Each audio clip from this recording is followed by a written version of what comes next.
Hey, it's Marthea Pitts, the MSW coach, and I'm back for another episode of my podcast, Macro Social Work Your Way.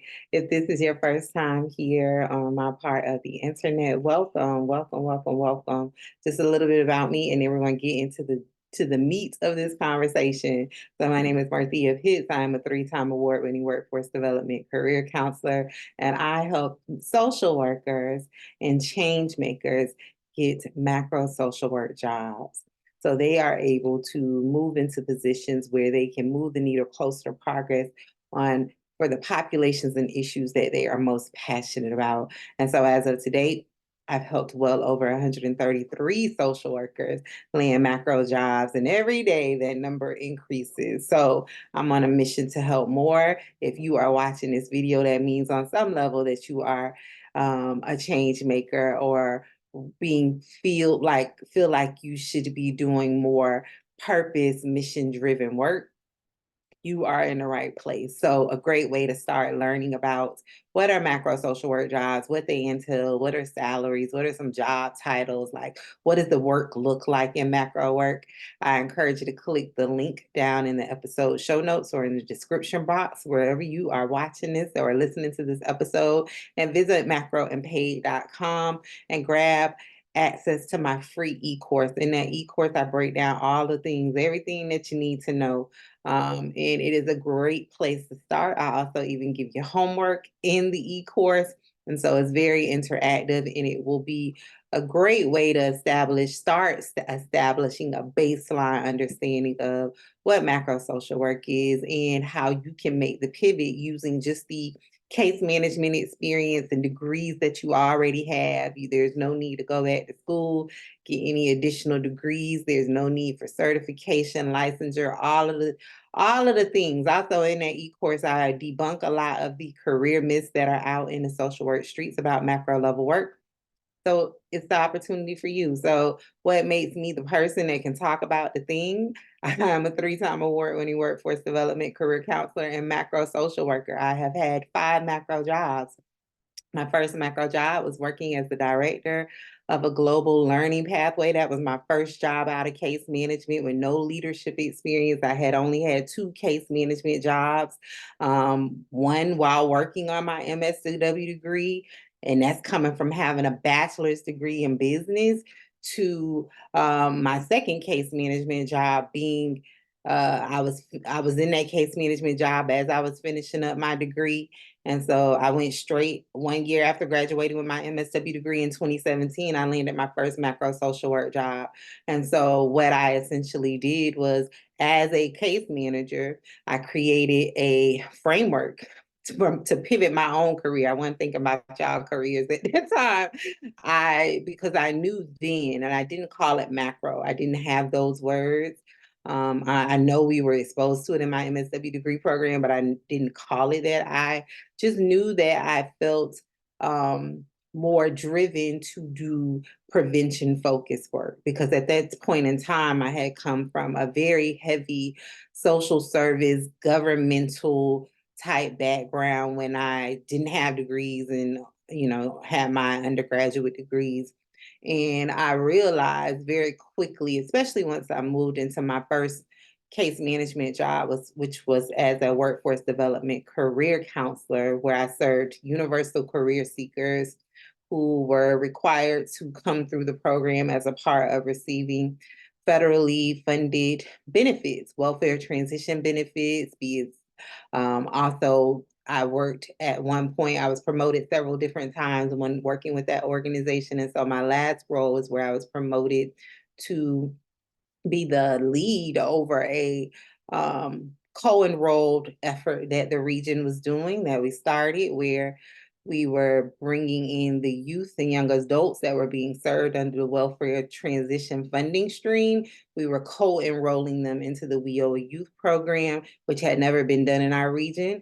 And it was all prompted because I shared with my leadership and my colleagues how passionate I was about working with youth and young adults. And so the opportunity presented itself and I jumped at it. And so I say all that to say that I've worked with career seekers On every level, I work with degree, non-degree, blue collar, professional, whatever you would call that, whatever you would consider that as. I work with new careers, new people trying to get just their first job, their first time in the job market, to more seasoned professionals, all in between. And what really set me apart was when I realized, like, the work that I was doing was really something, is because I was winning awards. My percentages were off the charts every month when it came to different performance indicators. And so I was really good at what I did. But also in that same role, I identified a bunch of inequities in the workforce development system. It wasn't necessarily something that was originated just in my region, even though my region had a whole bunch of different issues in and of itself, but a lot of it flowed from the top down. So, and were perpetuated from the top down, right? And so I've done full episodes on that, but I'm just giving a little brief overview because new people find me every day. So it was in that role that I essentially got a battery in my back, and I made the mission of I want to get as proximate to power as possible, where I can be at the beginning of conversations about pathway designs for workforce development programs, specifically for youth and young adults. But again, my work touches everybody. The overall objective of my work as a macro social worker really focuses around workforce equity, right? My professional mission is to help people get good quality, good paying jobs so they are then able to achieve lifelong self-sufficiency. Because in that first case management job, we were seeing the same families cycling in and out of the program, right? Recidivism doesn't just happen in justice impacted people. It also happens in social service programming. Again, I learned about all of these things as a case manager because I really was laser focused on figuring out why what I was seeing was happening, right? So I learned about the fact that recidivism is a reoccurring thing. So what I learned from my more um, OG colleagues in that role was that I was now serving the daughter, right, where another seasoned case manager who had been there since the creation of the law that mandated our program, they served the mother. And then another case manager served the grandmother, right? And so it was generation after generation cycling in and out of the program.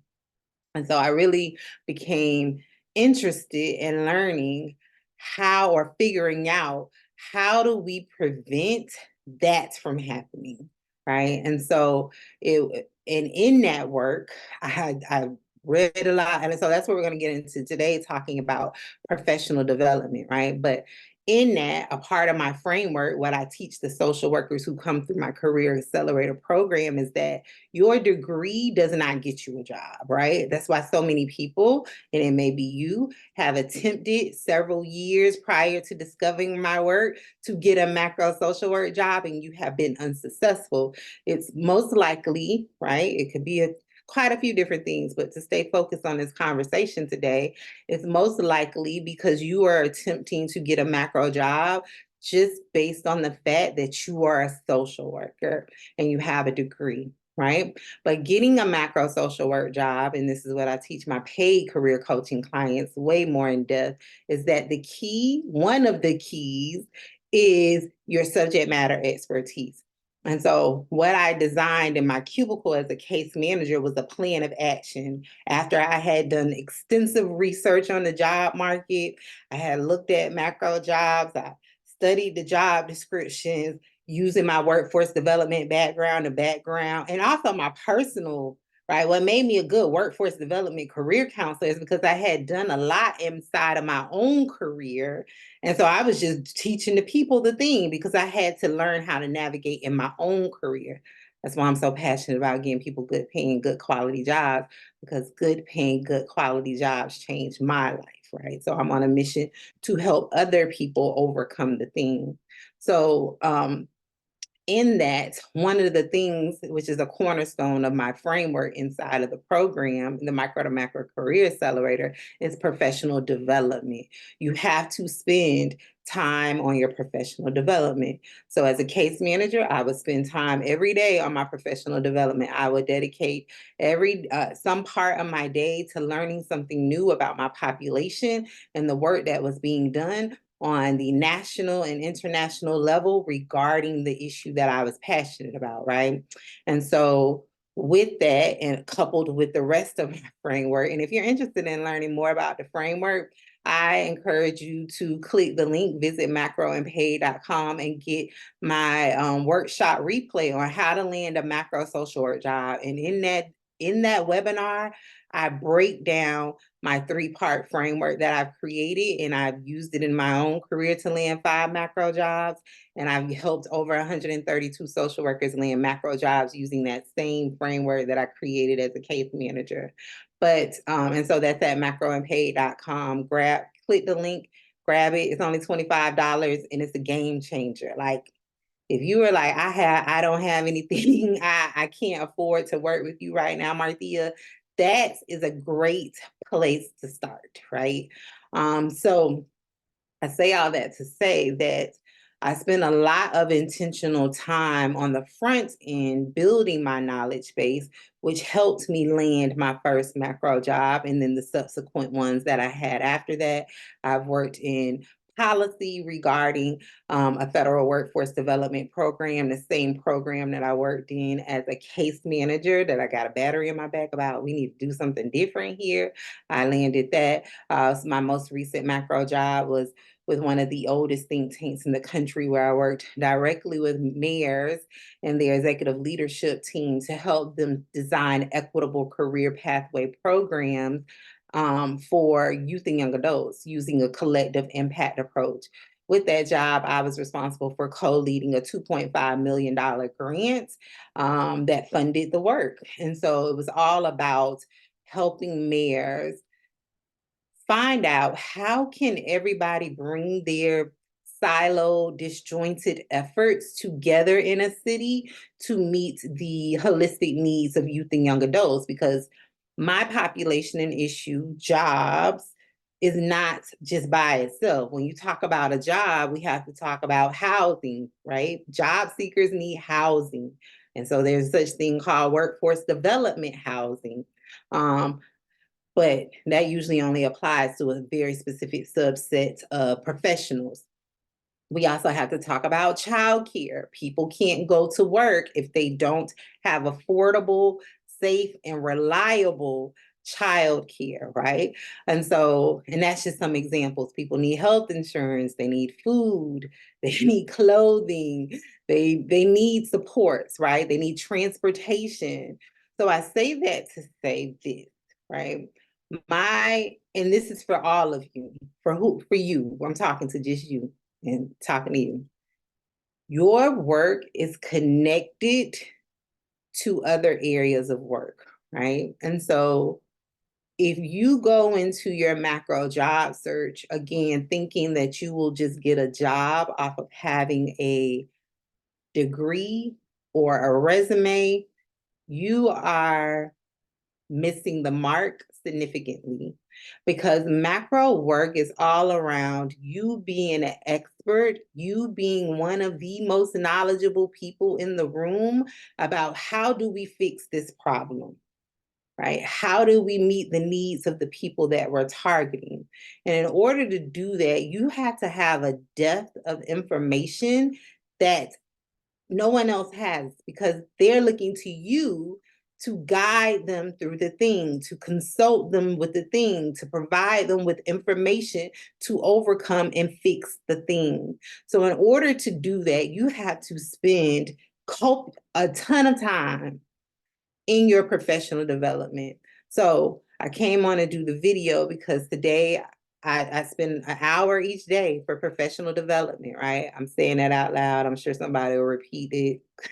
People just whatever. But I spend an hour a day on professional development.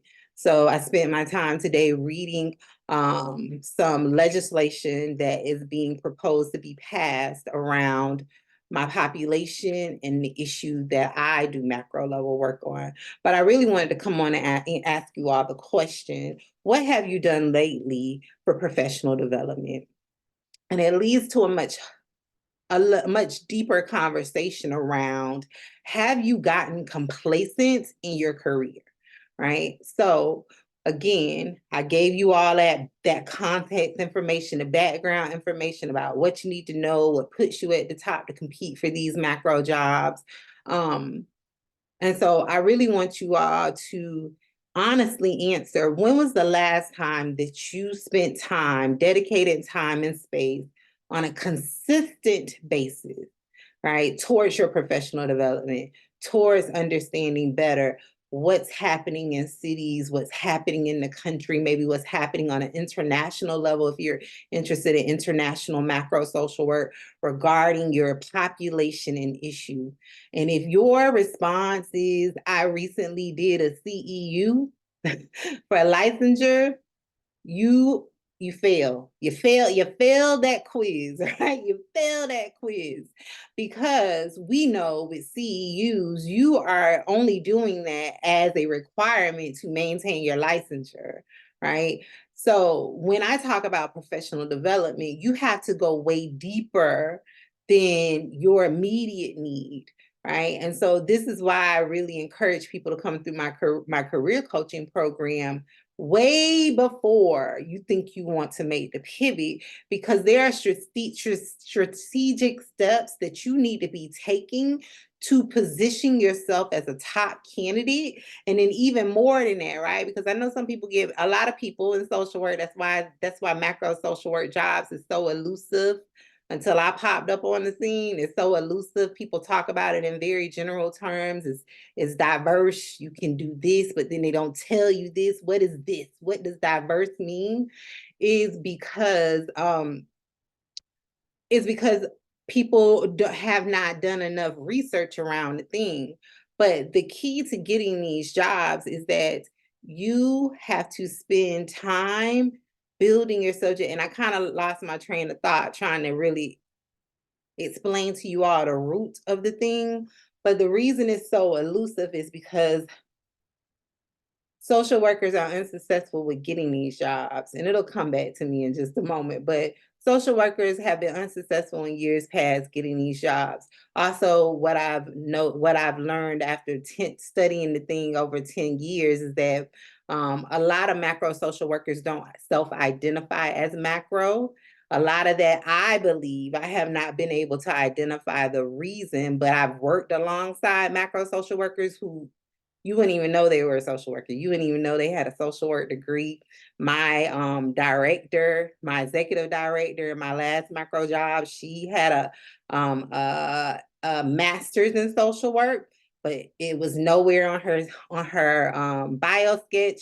She didn't talk about it. She only started talking about it when I was hired, and I started talking about the thing. And she had worked with that think tank for years, like since the creation of it. I think over 30 years, she had brought in millions and millions and millions of dollars to the organization, from funders to do work around youth and young adults and education and programming. And so I say that to say that there are macro social workers out there, you just don't know it. And the key to all of them getting their jobs, and this is from someone who has studied I studied the thing, right? The key to all of them getting their job is that they had a very specific area of expertise that was, when meshed together with a professional brand, which we'll talk about that in a different video, and I have a whole webinar coming up again about the thing. When put together with a professional brand, was so valuable that they were able to get these top ranking positions, right? My executive director, who lives in DC, has lived in DC since she started working there. Before that, she lived in New York City. She worked with mayors and governors around the country, and had been doing that work for years. She even worked at the White House for several years as a part of, was it the Clinton administration? So I say all that to say that, and I need to call her. I would love to have her on the podcast episode. I'm gonna work on that. It may take some work, but I'm gonna work on that because she called me the other month, and I wasn't able to get her back on the phone. But and she's a Black woman, just so whoever is listening, so you can know she's someone that looks like me. Yeah, I'm gonna see if she could come on, but she had done tremendous work. But again, it was because she had a very specific area of expertise in everything that she had done in her career leading up until her retirement was geared towards that thing. So she was very clear about her why, regardless of where she was working, her mission, and she built her knowledge and her professional brand on that thing. So when you talk about youth and young adults and education support programming, after school programming, opportunity youth, you can't mention it without mentioning her name, right? Because she has been doing this work over 35 plus years. So I say that to say that you need to be spending intentional time in your career every day of your working days. So Monday through Friday, let's say you work Monday through Friday, you need to be spending some time in that day building your subject matter expertise around the thing, right? You need to know what is going on with the people. What are they talking about on a national level? Right. And I go into way more detail, of course, inside of my program around how you use that information in your job search, in your interviewing, how you use that to progress in your career. But at bare minimum, right now where you are, you should be doing professional development every day. And it should it should go way deeper than just the CEU. It should be going towards, and this is what I was going to say earlier, is that it needs to be something that lends itself to your end goal in your career, not where you are now. It needs to support where you want to be in the end goal, right? And if you have no idea what your end goal is, like if you have no idea where you want to be 1 year from now, 2 years from now, 5 years from now, 10 years from now, 15 years from now, and of course, life will happen, things will change. But if you have no guiding lighthouse, that's what we call it inside of my curriculum. If you have no lighthouse that says, this is what I want to be doing in 10 years, this is what I want my work to center around, this is the mark I want to leave in my professional career, this is the population and issue I want to move the needle closer to progress on. If you don't know what those things are, you are in the wild in your career, and that's why you feel so unfulfilled. That's why you are being subjected every day to moral injury. That's why you feel such confliction in doing your work every day, because you are not clear about what it is that you want to be a part of. So that then leads to you settling and ending up in jobs doing work that you don't agree with. Right. And so that's why inside of the accelerator, I teach people how to get clarity. Again, everything I did in my cubicle. How do you get clarity about what population and issue you want to work on, what you want your work to look like, and then where you want to be in the next 2, 5, 10, 15 years. Right. And so I encourage you all to at least start on a bare minimum. Start educating yourself about what's going on with the population or issue that you want to do work on. Start there. Do it however it looks for you. I'm not going to get into technicalities. I just want to plant the seed that you have to start doing more. You have to stop being so short-sighted in your thinking, right? So a lot of people just think about the right now. But had I thought about just the right now, I would not be sitting here before you.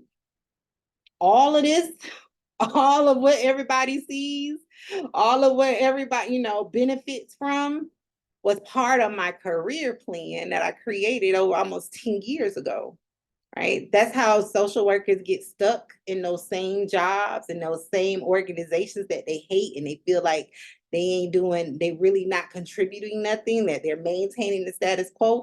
It's because they got the job, most likely because they knew somebody, right? That's what a lot of people don't tell y'all, that y'all admire a lot. They got those jobs because they knew somebody, right? But it's most likely because they got the job and they had no plan. And then they got stuck.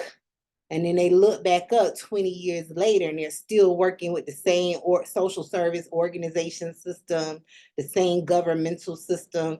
They're in the same, still in the same kind of roles.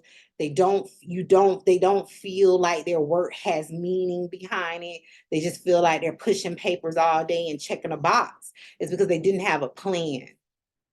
Right? This is why I'm always the opposing voice in the world when you hear people say, oh, you don't need a plan for your career, just figure it out as you go. What? Figuring it out as you go will cost you years, money, and misery if you do that. You need a plan. You need to at least have a clear understanding of what is the goal, what is the lighthouse, what am I working towards? Because everything that you do should lend itself to that end goal. Right now, you most likely are just kicking around in the ocean. You don't know where you're gonna end up at. You're just out there, right? Somewhere it's probably deep inside. You really love working on issues regarding youth and youth development, but right now you're working with the aging population. That doesn't make sense, right? When I hear people say that, when I see people doing it, it's like you don't have a plan. Right? I always tell people, think about a plan as a service. Think about a career plan or a plan for your career, like a service plan for your participants, for your clients. You know how you have to create something when you first work with them as a case manager, even if you're clinical. I'm sure you all do it because we all do it. It's a thing that we learn as a cornerstone technique of being a social worker, is that you need to create a plan of action. What are the goals that we're working towards? What are the SMART goal steps that we need to take to get there? For my clinical social workers, does that look like you need to come in 4 times each month for therapeutic services? For non-clinical social workers, case managers, what does that look like? You need to get people some referrals. You need to contact them other medical department to get the oxygen pump delivered to the house. You're working towards the goal of them being home and being able to get care in their house. So you need to get an oxygen pump from the medical equipment company. Oh, that's all a plan that you create ahead of time. You're not creating that on the fly. Even if you don't have it written down on the paper, you still have a plan of action somewhere. In your mind, you talk to the doctor prescribed the thing. And the plan is a living document. So that's what you need in your career. You need a plan for your career that you will follow, and you have a clear identification of what is the goal here and what are the steps that I'm going to take to get to the goal. And when am I going to do that? And how do I know that I've achieved that goal enough to where it positions me to get to the next goal? SMART goal. We all know it. I don't need to break down the increment. And you need to have time on it. Right? Is the first goal going to be in the first year? You're going to do that in 3 months, or you're going to do it in 6 months? When you don't have these things identified, that's how you end up in jobs. And you look up and you're there 5, 10, 15 years. And you're like, how did I get here? This was never the goal. I wanted to do macro level work. Why am I still in this position? It's because you didn't have a plan, right? So at least start with the baby step of you need to be doing professional development. Consider this a free career too. I just gave it to you. If you don't use it, I don't know what to tell you. You need to be doing professional development, right? This is what separates me from anyone else out there talking about macro social work jobs. Right? I am an expert on workforce development. And it's because I took very strategic steps to build that knowledge. And I know y'all hear when I come on, I talk in a very certain way.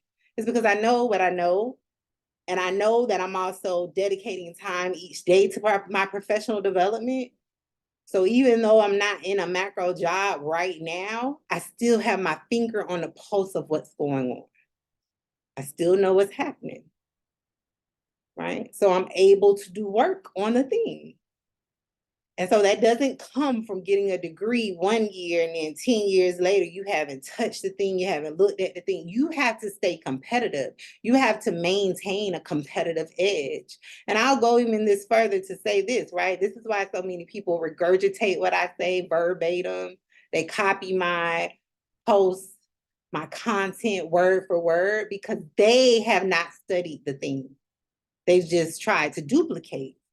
But that's why every time I come out, I share something new, I say something new, and then you hear it's like a ripple effect. It goes out into the social work community. It's because I studied the thing. I'm not just floating around like, oh, I'm just a social worker and I got a macro job. No, I spend a lots of hours in time that you all do not see studying the thing. And you have to be that same way, because getting a job is competitive, right? And so in order to out-compete the other people that are going for these macro jobs, non-MSW degree holders, MPHs, MPAs, JDs, all of the things, masters in policy, you have to maintain a competitive edge. You have to spend time dedicating to the knowledge that you need to be a subject matter expert. That's one of the ways you get those jobs. So you can start doing that right now in your case management job. Instead of you lying at your desk, doing nonsense in between calls and things, if being a macro social worker is really, really heavy on your heart and that's high on your career aspiration list, you need to be spending those free moments reading something. You need to be spending those minutes reading something, researching something about your population and issue. And there's a lot of benefits that come out of doing that, but we're just going to focus on starting with at least start the action, start the practice. All right. So I think you got that message. I'm sure you did. Y'all notice every time I talk about the thing, getting jobs, I get super passionate about the thing because this is my area of expertise. So I get super excited because I want y'all to win. I want you to win. I want you to win. So I come on this podcast, even when I don't want to. My introvert ways were kicking in heavy just a few minutes ago, and I made myself hit record because I know you needed this message right in this moment. So start dedicating time somewhere in your schedule, if you are serious about the work, to building your subject matter expertise. Your learning does not stop when you walk across the stage with your degree. It is ongoing for the rest of your career life, even in retirement, right? Because one day, as a retiree, you're going to most likely want to sit on somebody's board or volunteer as a part of someone's committee around your population and area of interest. And they are going to want to know, what is your value proposition? What can you add to us that we need, right? That can benefit us, not benefit you because you are a retiree and you want to burn up some time. And in order to do that, that's when you dig deep into your subject matter expertise, because you still have your finger on the pulse of what is going on, and you can talk about the thing and talk about the need and talk about, share your ideas and share them confidently and clearly. All right. So click the link down in the episode show notes, macro unpaid, grab my free e-course or grab the replay link for how to land a macro social work job. Again, that is a low cost way. That's a great place for you to start to learn more about the framework. I only taught about one little piece of it, to learn more about my proven framework and start there. All right. I'll see y'all next time. Happy macro career planning. Bye.